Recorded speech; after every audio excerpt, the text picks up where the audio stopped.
Timeline, 5000 ans d'histoire, Richard Fremder. C'est une sorte de clé, une clé que je vous offre là comme ça. Bon, c'est pas nouveau, hein, c'est pas moi qui l'invente bien sûr. Le Führer incarne le régime, donc si son corps décline, le Reich faiblit si vous voulez. Et pour retarder cette chute, on triche, on stimule, on masque, on injecte.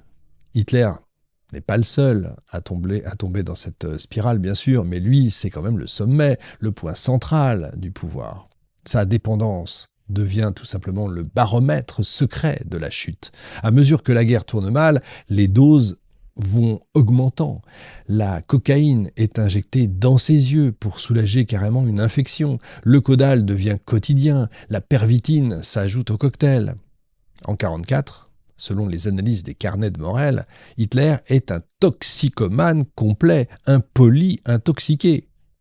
Et ça a des conséquences. Il devient plus paranoïaque, il soupçonne ses officiers, il se méfie, bon, parfois il a raison, il se méfie de ses généraux, il s'enferme, il parle de trahison sans arrêt, de complot, il s'isole dans son quartier général souterrain à la fin, il délire sur des divisions carrément imaginaires, il croit à des armes miracles, il ne voit plus du tout la réalité, il la ressent en fait chimiquement. C'est quand même une tragédie pharmaceutique, si vous voulez. Et pourtant, jusqu'à la fin, il parle avec force, il tremble, il sue, il titube parfois, mais il parle, il continue de donner des ordres, il reçoit, il inspecte, il condamne. Et Morel est toujours là, prêt à piquer, à ajuster toujours le mélange. Et un jour, alors que le front est en train de s'effondrer, Hitler dit à ses aides de camp « Je suis en pleine forme, j'ai jamais été aussi lucide ». Alors c'est peut-être vrai, mais c'est pas lui en réalité, c'est la drogue qui le tient. Et personne n'ose lui dire le contraire. Le dictateur est seul, mais sous influence. Il croit encore au destin. Il ne sait pas, ou en tout cas il veut pas savoir, qu'il n'est plus qu'une sorte de marionnette biologique tirée par des fils chimiques, si vous voulez. Berlin, automne 1944. Dans un bureau de la Wilhelmstrasse, un jeune officier SS reçoit à ce moment-là un étrange colis. À l'intérieur, des fioles numérotées, un mode d'emploi et quelques pilules. Tout ça est estampillé du haut commandement. C'est un nouveau tonique mis au point à la hâte dans un laboratoire secret de Sachsenhausen. Sachsenhausen, comme on dit, mieux pardon pour les accents. La mission de l'officier, le tester sur le terrain. Il s'agit de gagner du temps, d'user jusqu'à la corde les dernières forces du Reich, même au prix de la folie. Parce que le Troisième Reich, à ce stade, c'est fini, il ne croit plus aux armes. Il croit encore à la chimie, mais les armes, c'est fini. L'année 1944 marque évidemment un tournant. Après Stalingrad, après le débarquement de Normandie, le Reich comprend que la guerre est perdue. Mais il refuse de l'admettre. Et plutôt que de négocier, il accélère. Il entre dans une sorte de spirale d'auto-intoxication frénétique. La Wehrmacht est épuisée. Les soldats sont jeunes, ceux-là, mal formés, sous-équipés, et pourtant on leur demande des exploits. Alors on ressort la pervitine, on dope les nouvelles recrues, on imagine des combinaisons encore plus puissantes, plus violentes, plus immédiates. La logique de production s'efface, place à l'urgence, place à l'expérimentation. Le service médical des SS, en lien avec l'industrie pharmaceutique, lance un projet, le projet DX, une pilule de la dernière chance, mélange de 3 composants, pervitine, eudal et cocaïne. Le but ?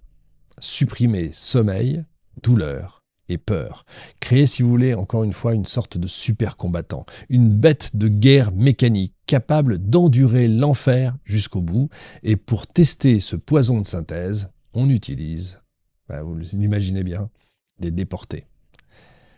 Au nord de Berlin, le camp de concentration de Sachsenhausen devient en 1944 un laboratoire clandestin tout simplement. Sous la direction du médecin SS, du docteur Helmut Vetter, plusieurs prisonniers politiques sont choisis. On leur administre les pilules, les fameuses DX, puis on les force à marcher. Harnachés comme des soldats chargés de lourds sacs, ils doivent arpenter une cour glacée exprès pendant des heures. Résultat, Hallucinations, convulsions, effondrements, plusieurs vont mourir d'épuisement, d'autres deviennent littéralement fous, mais le régime, dans sa logique hallucinée, considère ça comme un succès partiel, mais un succès. La résistance à la douleur a bien augmenté, c'est ce qu'on note dans les rapports. On pourrait imaginer alors de nouvelles versions. Les drogues deviennent la dernière frontière. On tente d'en faire des vaccins contre la peur, des anesthésiants de la défaite. Pendant ce temps-là, sur le front, les jeunes recrues, des adolescents parfois, reçoivent des comprimés sans savoir ce qu'ils contiennent. Ils combattent jusqu'à la mort, les yeux écarquillés, ça c'est noté par les combattants d'en face, la bouche sèche, les mains tremblantes. Certains sont retrouvés morts, leur corps figé dans une sorte de crispation étrange, le regard encore fixé vers l'ennemi. Et la guerre devient une véritable transe collective. Hitler, dans un brouillard de drogue, continue d'administrer ce qui reste du Reich, au centre du cauchemar.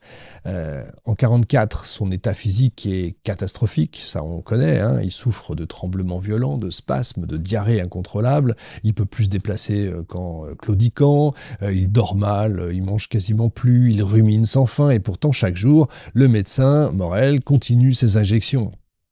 La posologie est en train carrément d'exploser. Cocaïne pour les yeux, je vous l'ai dit tout à l'heure, hein, Eucodal pour la douleur, pervitine pour l'énergie, barbiturique pour la nuit. À ça vont s'ajouter des extraits d'organes animaux, des hormones de préparation expérimentale. Il ne se sent vivant qu'après sa piqûre, c'est ce qu'il disait lui-même. Morel me ressuscite, etc. Mais c'est plus de la résurrection à ce niveau-là, c'est de l'acharnement médical. Les témoins racontent un homme qui parle tout seul, encore une fois, hein, qui répète les mêmes phrases, qui prend des décisions incohérentes, il ordonne des contre-attaques littéralement impossibles, il croit en des armées imaginaires, tout ça c'est ce que je vous disais tout à l'heure, il refuse d'évacuer Berlin. Il vit cette fois dans un monde chimique, un monde où il est encore invincible, où la victoire est encore possible, où la volonté triomphe du réel, mais ce monde-là est une véritable hallucination sous perfusion. Partout dans le Reich, la chimie devient un refuge, les blessés reçoivent plus d'opiacés que jamais, les populations civiles sont encouragées à prendre des toniques pour tenir, vous imaginez ça, on distribue des barbituriques dans certaines maternités, on parle d'utiliser la morphine pour euthanasier les vieillards en cas d'invasion soviétique. À l'arrière, les élites aussi se droguent. Göring, depuis longtemps, lui est accro à la morphine, on le sait. Il vit reclus dans un monde là totalement flou, obèse, malade, déconnecté. Himmler reçoit des préparations vitaminées pour purifier son esprit. Des membres du ministère de la propagande prennent des stimulants pour continuer à produire des discours totalement vides. Jusqu'au bout, si vous voulez, on veut faire croire, même si plus rien ne tient, on veut faire croire que ça va aller. La chute du Reich est un peu une mauvaise descente, si vous voulez, une descente réellement au sens propre, un mauvais trip. Et le dernier trip, eh bien, avril 1945, dans le Führerbunker, Berlin est assiégé, les bombes tombent de partout, les troupes soviétiques approchent, Hitler s'est replié dans son bunker, son Führerbunker, abri énorme, vous savez, bétonné, moisi, sans lumière du jour.